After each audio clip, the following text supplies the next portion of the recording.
Kerala, God's own country, is known for its literacy, healthcare, and scenic beauty. But today, it's also grappling with a growing nightmare. And it's not just cannabis or alcohol. We are talking about synthetic drugs, MDMA, LSD, methamphetamine. Drugs that are potent, addictive, and extremely dangerous are flooding its streets. Arrests are skyrocketing, so are drug seizures. And users, they're getting younger, some as young as 10 years old. Now, the signs of this crisis are everywhere. In just 8 years, Narcotic Drugs and Psychotropic Substance (NDPS) Act, their cases have tripled in Kerala, from 2,985 in 2016 to 8,160 in 2024. And in the first 2 months of 2025 alone, 1,783 cases have already been filed. While Punjab has long been seen as a drug hotspot in India, but to put things in perspective, Kerala registered nearly 3 times the number of NDPS cases as compared to Punjab in 2024. That was over 27,700 cases. Now, what is happening and what are the key drivers? Well, in Kerala, drug crisis isn't random. It's driven by 7 key forces. First is psychosocial pressure. With one of the most competitive education systems in India, students in Kerala face intense stress. And this pressure, combined with loneliness and emotional neglect, sometimes pushes someone to seek escape, often through synthetic highs. Second is high disposable income and urbanization. Well, Kerala has a large expatriate population and a high per capita income. That means more spending power, especially among youths who are living in rapidly urbanizing areas. Parties, nightlife, and access to expensive drugs are no longer limited to metros like Mumbai or Bangalore.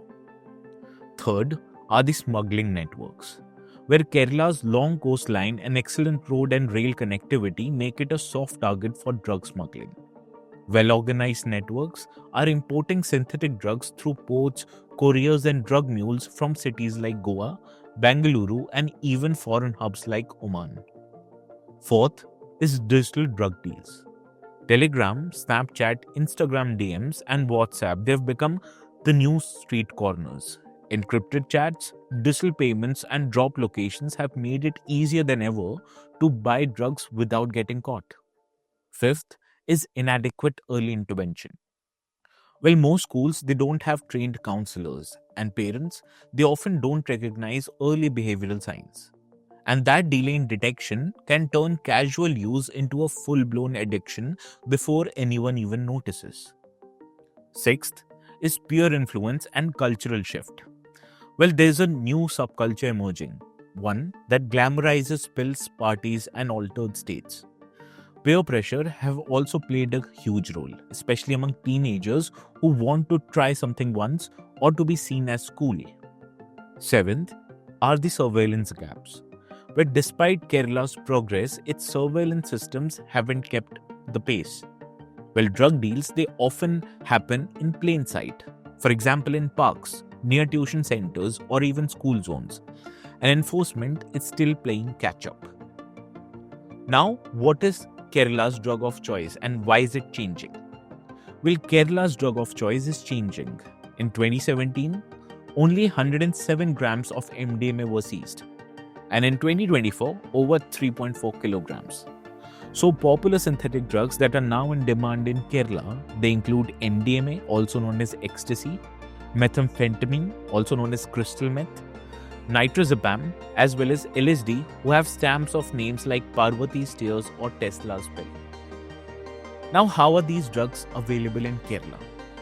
Well, Kerala isn't producing these drugs, it's importing them.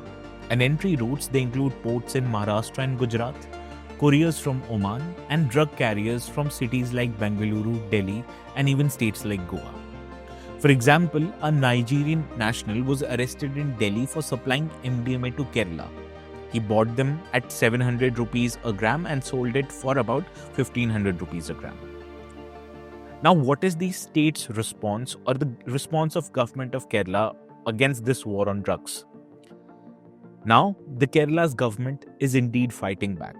With one, of the most ambitious anti-drug campaigns in India.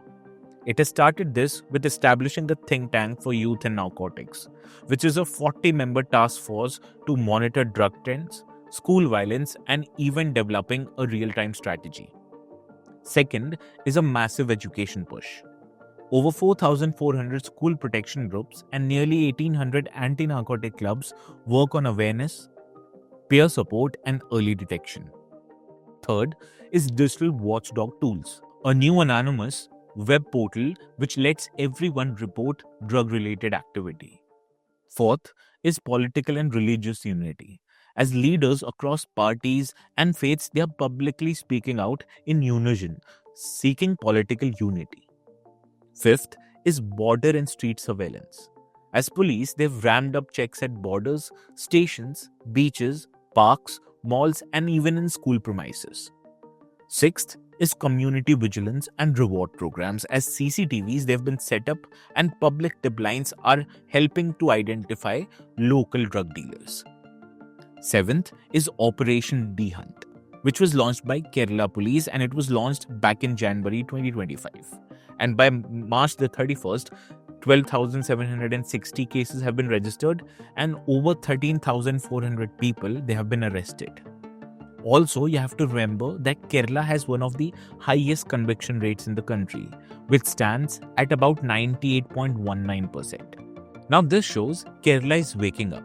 But this isn't just about catching peddlers. It's about reconnecting with our children, our peers, and our communities. So we must listen, we must talk, because one conversation can change everything. Now, if this video has helped you understand the crisis better, give it a like. Subscribe our channel for more sharp data-driven explainers and share it with someone who needs to see this. Because together, let's break the silence and build a safer future.